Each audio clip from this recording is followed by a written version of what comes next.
heads off the kangaroos. I've never seen anything like that before. But a key suspect has been dead for over 75 years.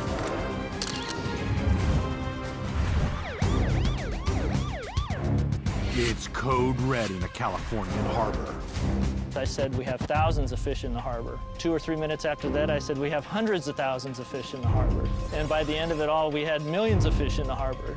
Fish are running scared. Do they sense something? Hope I never have to see something like that again.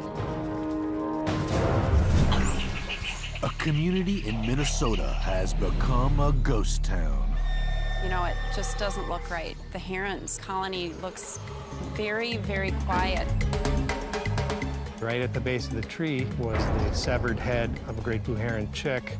So I was very interested to see what actually happened in the nest. Find out the answers to this and more of the world's strangest mysteries on Wild Case Files. Australia, Loch Sport, the state of Victoria. The small coastal town is home to only 800 people. It's under siege by a brutal killer. Kangaroo corpses litter the roadside with signature injuries. I've never seen anything like that before. It was still in the places, I ripped the thread. The killer remains unidentified.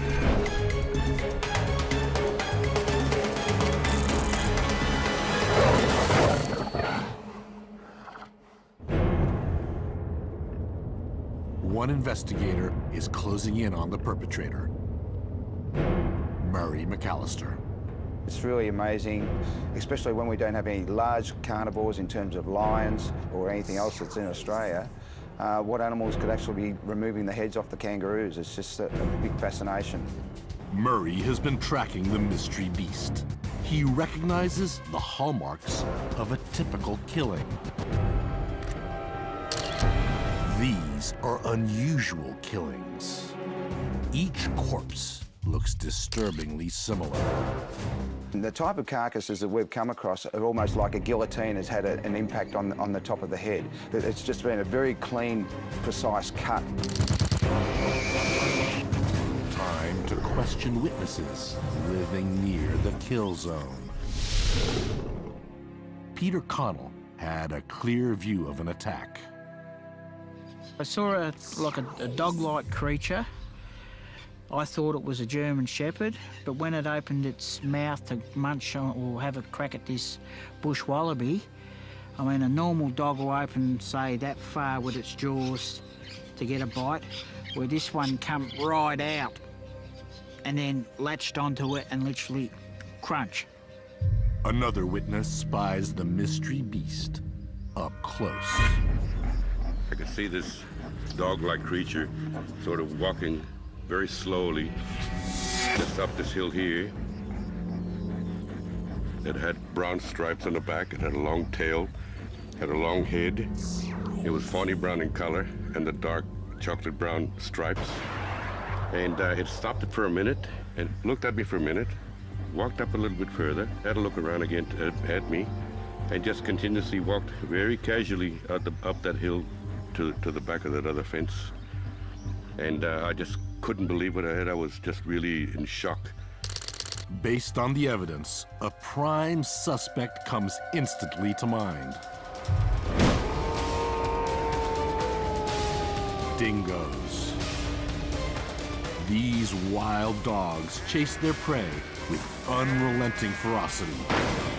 They circle a flock of sheep, then move in for the kill.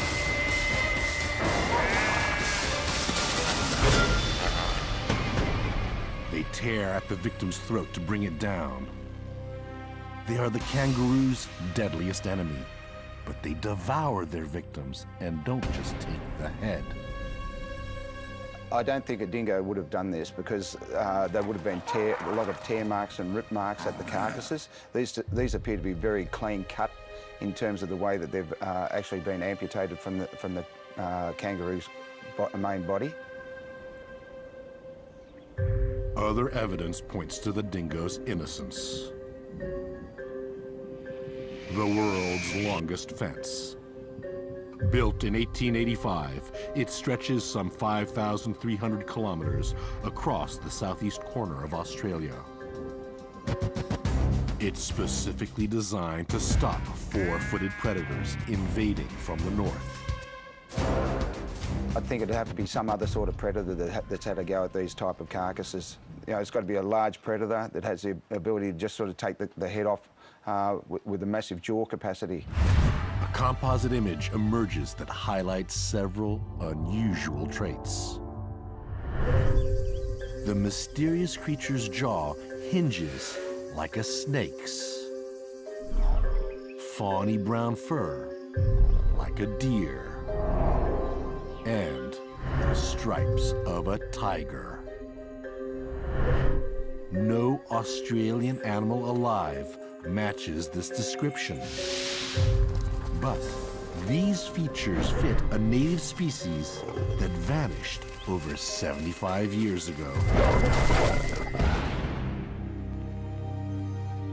The thylacine. Alias the Tasmanian tiger. Now extinct. This thylacine was filmed in a Tasmanian zoo in 1933. It's supposed to be the last one on Earth. Thylacines differ from most carnivores. They're marsupials.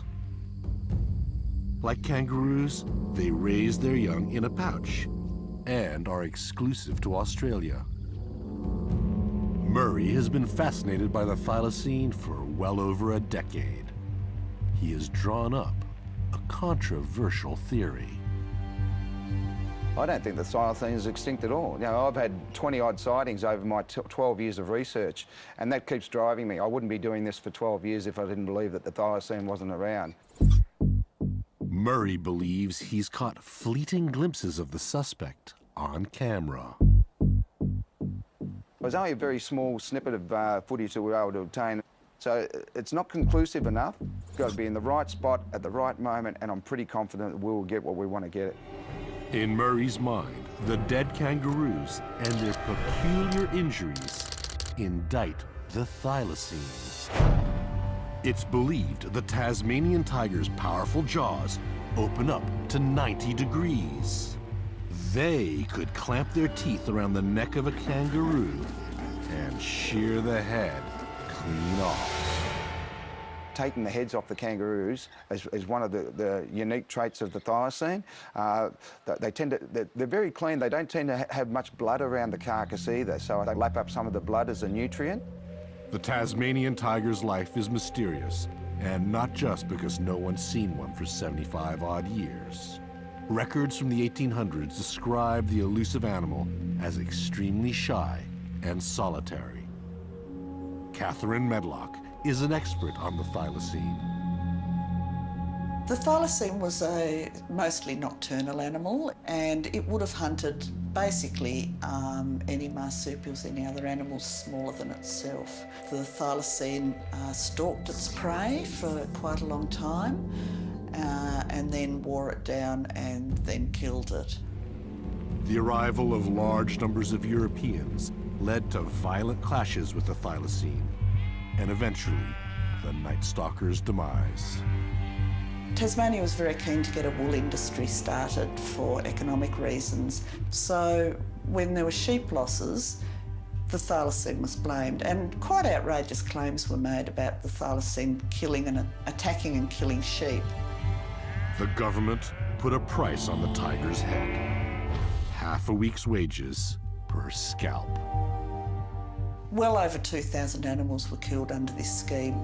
Their bodies were taken to the police stations where the bodies were destroyed, and that was really the beginning of the end for the thylacine.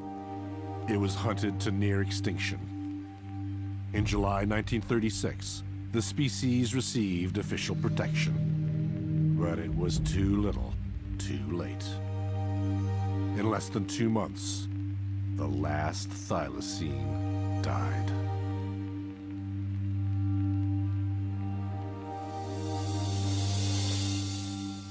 Now, over 75 years later, Murray's investigation suggests this may not have been the last Tasmanian tiger. Right throughout the entire country, there's been these sporadic sightings that are actually coming through, which is really good, encouraging sign that they might be on a bit of a resurgence on mainland Australia. You can't ignore what people say, but there's a lot of other factors there that need to be taken into account. We haven't any evidence of thylacines existing on the mainland, so it's extremely unlikely that there's thylacines there. Remarkably, extinction may not be forever. A third of mammals declared extinct in the past few centuries have been found alive. In Africa, the okapi vanishes from Congo's national park in 1959.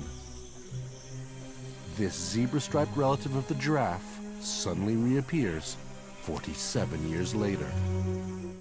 Even in Australia, animals believed extinct do reappear. In 1937, the shy, bridled nail-tailed wallaby goes missing.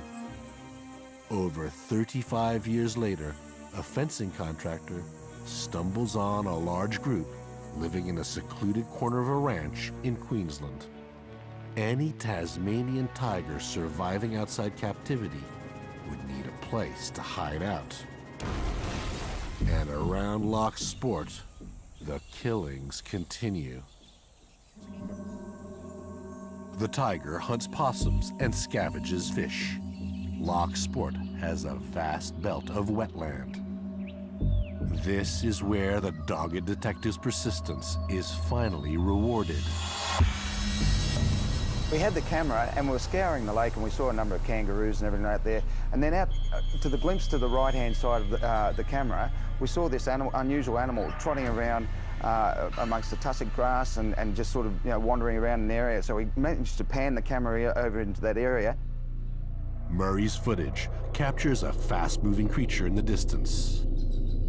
Under magnification, he makes out what may be stripes. For the investigator, the way the animal moves proves critical. The early settlers used to say that they used to bound or gallop like a lion, and that's what I seem to think that I might have taken on that day, when it actually galloped and bound the last few strides that it actually took before it disappeared into the bush.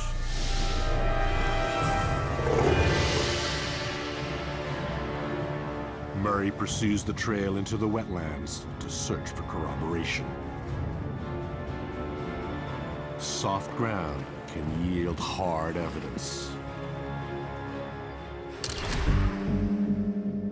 Paw marks. We've come across a number of footprints in certain areas. Some of the footprints are virtually the size of your hands, your two thumbs and your two pointing fingers put together, so they're fairly large prints. Thylacine paws are unlike those of dogs and foxes. Murray believes plaster casts made at kill sites show distinct differences.